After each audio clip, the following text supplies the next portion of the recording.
ఓం శ్రీ సాయిరామ్. తల్లి, తండ్రి, గురువు, దైవము సమస్తము అయిన భగవాన్ శ్రీ శ్రీ శ్రీ సత్యసాయి బాబా వారి దివ్య చరణార విందములకు నమస్సుమాంజలు సమర్పిస్తూ అందరికీ సాయిరామ్. శ్రీమతి జెన్నీ సోక్రిట్ గారు రచించిన దివ్య గురువు పుస్తక పఠనం తరువాయి భాగం అండి. అధ్యాయం 13. లౌకిక కార్యాలను మానేయడం. 1995 జూలైలో స్వామి ఇచ్చిన వైయక్తిక ఇంటర్వ్యూ తర్వాత 3 నెలలకు అక్టోబరు మధ్యలో ఒక గురువారం రాత్రి భజన తర్వాత మా ఇద్దరు అమ్మాయిల ఎదుట హాస్యంగా స్వామితో బిగ్గరగా నేను, ఓ స్వామి, 1 మిలియన్ ఫ్రాంకులు అంటే ఫ్రెంచి రూపాయలు అంటే 1,60,000 అన్నమాట, అమెరికా డాలర్లు ఆ రోజుల్లో. కనుక నాకు స్వర్గం నుంచి రాలి పడితే ఈ ఇంటి అప్పు నగదుతో తీర్చేసి నా జీవితం అంతా మీకు సమర్పించుకుంటాను అని అన్నాను. 1992 జనవరిలో సాయిబాబా వారిని కలవడానికి 1 నెల ముందుగా ఈ ఇంటిని కొనుక్కున్నాము మేము. దాని మీద బ్యాంకు అప్పు తీర్చడానికి నేను 16 సంవత్సరాలు ఎక్కువగా పని చేయాల్సి వచ్చింది. నెలకు ఎంతో పెద్ద మొత్తం కట్టేవాళ్ళము. తర్వాతి సోమవారము మా అధికారి నన్ను తన ఆఫీసుకు పిలిచి, జెన్నీ, ఇంటర్నేషనల్ డిపార్ట్మెంట్ను మూసేస్తున్నాము. ఇక్కడ పనిచేస్తున్న వాళ్ళంతా అంటే నా శాఖలో సుమారు 30 మంది ఉన్నారన్నమాట. కంపెనీ వదిలేయాల్సి వస్తుంది. నేనేమో ఇక నుంచి స్పెయిన్లో పని చేయబోతున్నాను. నా తర్వాత వదిలేయాల్సింది నువ్వే. వేరే చోట ఉద్యోగం కోసం చూడటం మొదలుపెట్టు అని చెప్పాడు. ఈ ఆశ్చర్యకరమైన దుర్వార్తకి నేనెంతో నిస్త్రాణ పడిపోయి, డూ పోస్ట్ గారు, అది అసాధ్యం. ఈ వయస్సులో కొత్త ఉద్యోగం వెతుక్కోలేను. పోగా నా భర్త, 2 పిల్లలు, 3 కుక్కలు, 2 తాబేళ్లను నేను పోషించాల్సి ఉన్నది. నన్నిట్లా వీధిలో పడవేయవద్దు అని అన్నాను. ఉద్యోగం వదులుకున్నప్పుడు ఆ రోజుల్లో ఫ్రాన్స్లో సాధారణంగా $6,000 ఇచ్చేవారన్నమాట. నాకు మేలు చేసే ఉద్దేశంతో ఆయన నాకు $20,000 ఇస్తానన్నాడు. అసాధ్యం అన్నాను. కానీ తక్షణం హాస్యానికి పూజగదిలో స్వామిని నేను 1 మిలియన్ ఫ్రాంకులు అడిగిన విషయం జ్ఞాపకం వచ్చింది. అయితే ఆ క్షణంలో నాకు జరుగుతున్నది ఏ రకంగానూ హాస్యానికి కాదు. అంత డబ్బు వస్తుందని ఒక్క క్షణమైనా నేను భావించలేదు. చాలా పై స్థాయిలో ఉండే అధికారులకు అదిన్ని 25 సంవత్సరాలు పైబడి పనిచేసిన వారికి ఇంత డబ్బు ఇస్తారు. మరి నేనేమో అక్కడ పని చేసింది 7 ఏళ్లే. అంతకన్నా నికృష్ట విషయము, నేను స్త్రీని. అంటే ఒకే పని చేస్తున్న స్త్రీ పురుషులలో స్త్రీలకు అనుకూలంగా చట్టాలు ఉన్నప్పటికీ పురుషుల కన్నా స్త్రీలకి ఎప్పుడూ తక్కువగానే చెల్లిస్తారన్నమాట. నేను ఇంకా కొనసాగిస్తూ, డూపోంట్ గారు 10 లక్షల ఫ్రాంకులు ఇస్తే తప్ప ఈ కంపెనీని వదిలేది లేదు అని అన్నాను. దానికైనా, నీకేమైనా పిచ్చి ఎక్కిందా జెన్నీ? నీకు వాళ్ళెప్పుడు అంత డబ్బు ఇవ్వలేరు అని అన్నాడు. దానికి నేను, నిజమే, నాకు నిజంగానే పిచ్చి ఎక్కింది. నేను నా కుటుంబం బతకాలంటే అంత డబ్బు అవసరం అని షాక్తో ఈ దుర్వార్త నా కుటుంబానికి చెప్పడం కోసం ఇంటికి వెళ్ళా. మా ఆయన ఎంతో నరాల బలహీనం కల మనిషి. ప్రతిదానికి ఎంతో భయపడతాడు. ప్రత్యేకించి తన ఉద్యోగం పోయినందుకు ఇంచుమించుగా హార్ట్ అటాక్ వచ్చి డిప్రెషన్లో పడ్డాడు. అహేతుకంగా నేను ఎంతో తప్పు చేసిన భావంతో పడ్డాను. జరుగుతున్న ప్రతిదానికి నన్ను నిందిస్తూ నాతో మాట్లాడడం మానేశాడు. నేను చేయగలిగిన పని ఇది ఒకటే. అది ప్రతిరోజు రాత్రి 8 గంటలకు మా 2 అమ్మాయిలతో పూజ గదిలోకి వెళ్ళి స్వామిని, ఓ స్వామి, దయచేసి నాకు మరొక ఉద్యోగం దొరకటంలో సాయం చెయ్యి, లేకుంటే భవిష్యత్తులో మేము వీధిలో నిద్రించాల్సి ఉంటుంది అని ప్రార్థించడం. ఈ లోపల కంపెనీ ఆర్థిక శాఖతో నాకు కొన్ని సమావేశాలు జరిగాయి. నా పూజగదిలో నేను స్వామిని ఎంత డబ్బు అడిగానో, రానున్న 16 సంవత్సరాలలో కట్టవలసిన అంత డబ్బుని వాళ్లను అడిగాను. 2 వారాల తర్వాత అక్టోబరు చివరి రోజున నేను స్వామిని హాస్యానికి అడిగిన ఆ నమ్మశక్యం కానంత డబ్బు నాకు చెక్కు ద్వారా అందింది. ఇక ప్రపంచంలో నేను పని చేయడం శాశ్వతంగా ముగించాను. స్వామి చేసిన వాస్తవమైన విలక్షణమైన అద్భుతం ఇది. కేవలం జబ్బు వచ్చినందుకు కాదు కానీ ఆ క్షణం నుంచి నాకు స్వేచ్ఛ లభించడంతో నా జీవితం మొత్తాన్ని నా పూజగదిలో వాగ్దానం చేసినట్లుగా సాయిబాబా వారికి వారి పనికి సంపూర్ణంగా సమర్పించుకోగలిగినందుకు ఇది నిజంగా అద్భుతం. నాది చాలా మంచి జీతం అయినా స్వేచ్ఛను పొందడం కోసం కావాలనే దాన్ని త్యజించాను. నేను మరో ఉద్యోగం కోసం చూడలేదు. మా ఆర్థిక జీవితం అప్పటి నుంచి ఎంతో కష్టాల్లో పడుతుందని నాకు తెలుసు. ఫ్రాన్స్లో ఒక్క జీతంతో ఒక కుటుంబం బతకగలగడం చాలా కష్టం అన్నమాట. అయితే అప్పటి నుంచి నా జీవితం స్వామి చేతుల్లో ఉన్న విషయం మరిచాను. నేను నా అధికారికి వీడుకోలు చెప్పగా ఆయన నాతో, జెన్నీ, నీకు ఇది రావడానికి ఏం చేశావు? ఒకటేమిటంటే స్త్రీకి ఇంత మొత్తం ఎప్పుడూ ఇవ్వరు. రెండవది, నీవిక్కడ పని చేసింది 7 సంవత్సరాలు మాత్రమే. నీవేమన్నా హిప్నాటిస్టువా, మంత్రకత్తెవా అని అడిగారు. డూఫౌంట్ గారు, నేను ఇది కాదు అది కాదు, కృతజ్ఞతలతో మీకు వీడ్కోలు చెప్తున్నాను అని సమాధానం ఇచ్చాను. అయితే ఇక ఈ ప్రపంచంలో నేను అసలు పనే చేయకుండా ఆపినందుకు నా భర్త ఎట్లా స్పందిస్తారన్నది నేను ఆలోచించనే లేదు. ఆయన సాయి భక్తుడు కాదు. నేను ఉద్యోగాలు చేయకుండా నా జీవితం సమస్తము సాయిబాబా వారికి, వారి ఉద్దేశంలో ఏమీ లేని దానికి, కానీ నా ఉద్దేశంలో సమస్తము ఉన్నదానికి నా జీవితం ఎట్లా సమర్పిస్తానో ఆయనకు అర్థం కాలేదు. నాకు పిచ్చెక్కిందని ఆయన విశ్వాసం. నేను ఆయనకు చెక్కునిచ్చి, మీరు ఇంటి డబ్బు కట్టేసి నాకు ఇండియాకు టికెట్ కొంటారా, నేను 10 రోజులు వెళ్తున్నాను అని చెప్పాను. అయితే స్వామి వాటర్ ప్రాజెక్టుకు నేను కొంత డబ్బు తీసుకెళ్ళాను. ఆ రోజు నుంచి నా జీవితం మునుపటి కన్నా కష్టతరమైంది. ఆర్థికంగా నేను నా భర్త మీద ఆధారపడ్డదాన్ని అవడంతో నా భర్త నా సన్యాసి పనికి మూల్యం చెల్లించేటట్లు చేసేవాడు. మా చుట్టూతా ఉన్న వాళ్ళు అతనిపై జాలి చూపేవారు. కావాలని ఉద్యోగం మానివేసిన భార్య ఉన్నందుకు, ఆమెకు ఇండియాలో ఒక గురువు ఉన్నందుకు వాళ్ళు జాలి చూపుతూ ఆయన నన్ను నిందించటం సమంజసమే అనేవాళ్ళు. నేను పని చేయటం ఆపివేశాక 10 రోజులకు నేను స్వామికి వాగ్దానం చేసినట్లుగానే 1995లో నవంబరు ఇండియాకు వచ్చేశాను. వినమ్రతతో నేను వారికి ఒక లేఖ ద్వారా నా సమస్త జీవితాన్ని వారికి అర్పించినట్లుగా సమర్పించుకున్నాను. దర్శన వేళలో వారు ఆ లేఖను తీసుకున్నారు. ఇక అక్కడి నుంచి నా భవిష్యత్తు జీవితం ఏమిటి అన్నది లక్షించలేదు. రెండో మారు నేను వారికి సంపూర్తిగా సమర్పించుకున్నాను.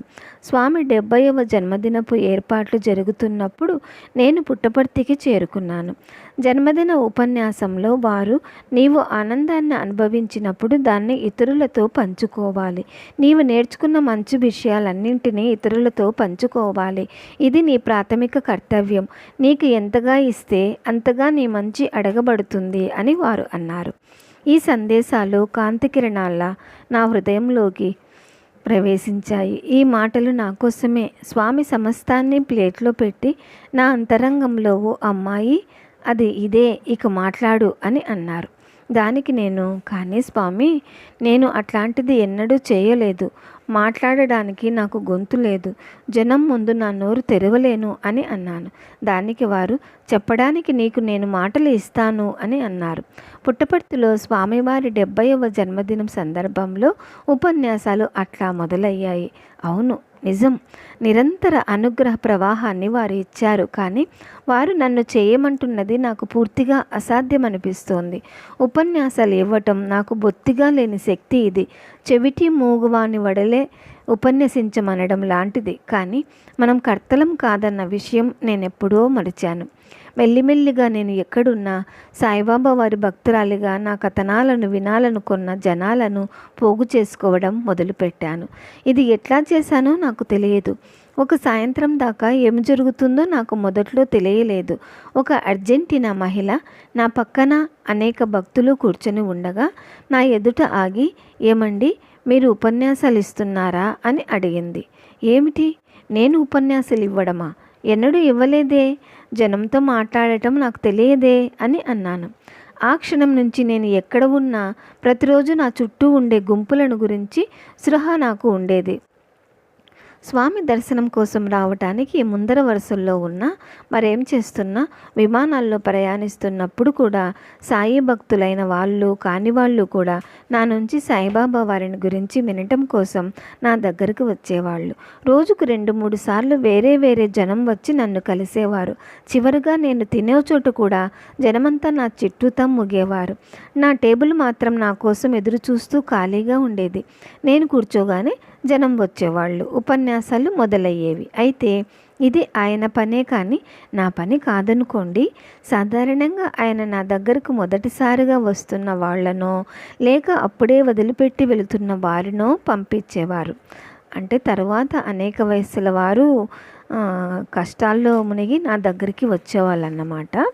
అప్పటి నుంచి ప్రశాంతి గార్డెన్స్లో కొన్ని బృందాలకు ఉపన్యాసం ఇవ్వని నాకు ఆహ్వానం వచ్చేది.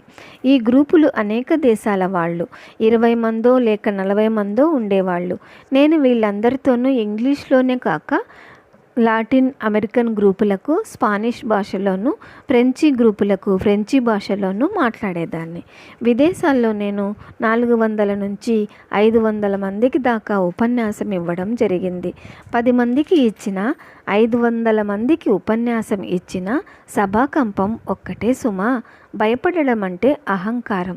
నీవు సర్వము స్వామి చేతుల్లో ఉంచితే చేస్తున్నది నీవు కాదన్న స్పృహ వస్తుంది. ఆయనే కర్త. నేను ఇంటికి తిరిగి వచ్చాక అనేక దేశాల్లో ఉపన్యాసములు ఇవ్వమని ఆహ్వానాలు వచ్చాయి. స్వామి నాకు చేసిన సూచనలను పాటిస్తూ ఎంతో సంతోషంగా ఆ ఉపన్యాసాలను ఇచ్చేదాన్ని. పుట్టపర్తిలోనూ అనేక దేశాల్లోనూ ఉపన్యాసాలు ఇస్తున్నప్పుడు అనేక అద్భుత విషయాలు జరిగాయి. ఉదాహరణకి ప్రశాంతి నిలయం గార్డెన్లో నేను ఎప్పుడు ఉపన్యాసం చెప్పినా మా గ్రూప్ నడుమ నా ఉపన్యాసం కన్నా ముందర నుంచే ఎదురు చూస్తూ ఒక కుక్క ఉండేది. నా ఉపన్యాసం ముగించబోతున్న వేళల్లో గ్రహించి అది వెళ్ళిపోయేది.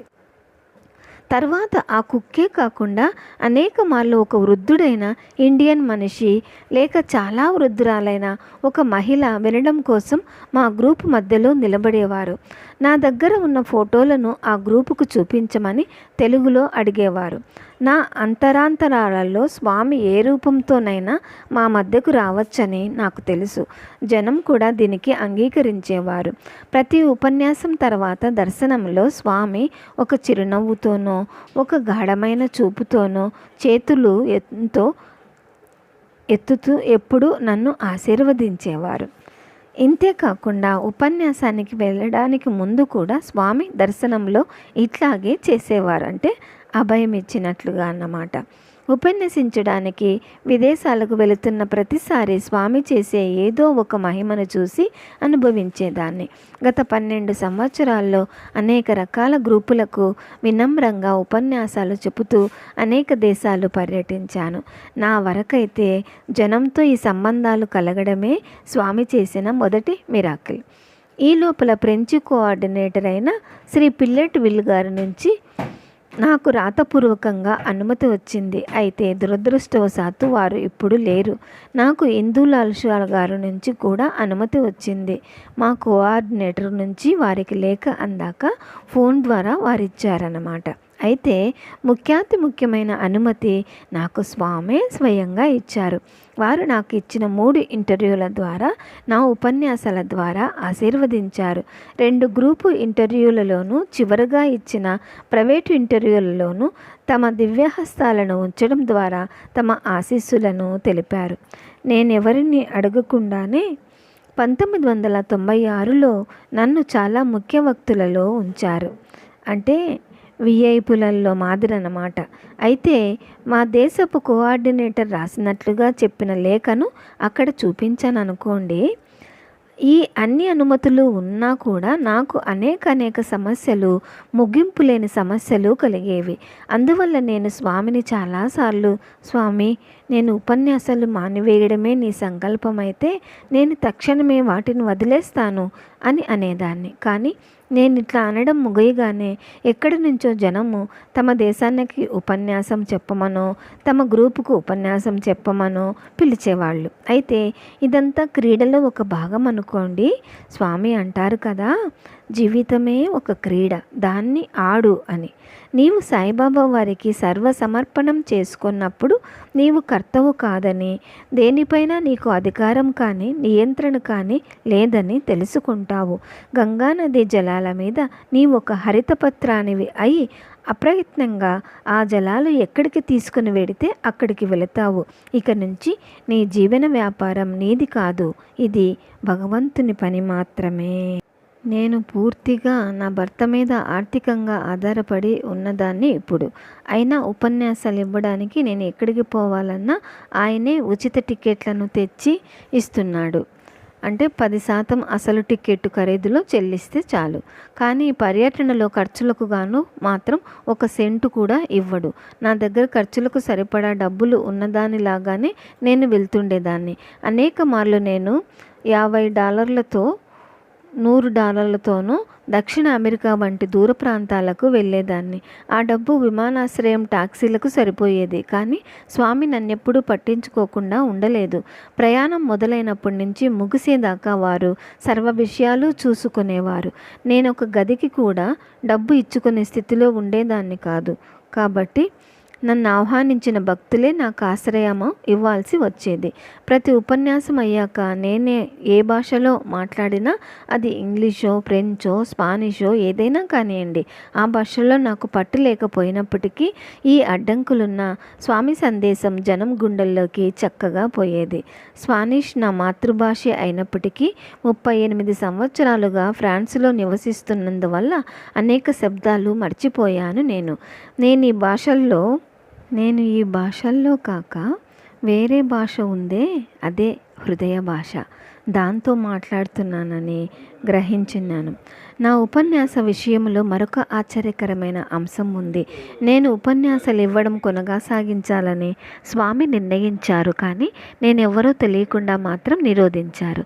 వారి ఈ ప్రత్యేక శ్రద్ధకు నేను ధన్యవాదాలు చెప్పుకుంటున్నాను. వారిలాగానే ప్రచ్ఛన్నంగా ఉండడంలోనే నాకే ఆనందం ఉంది.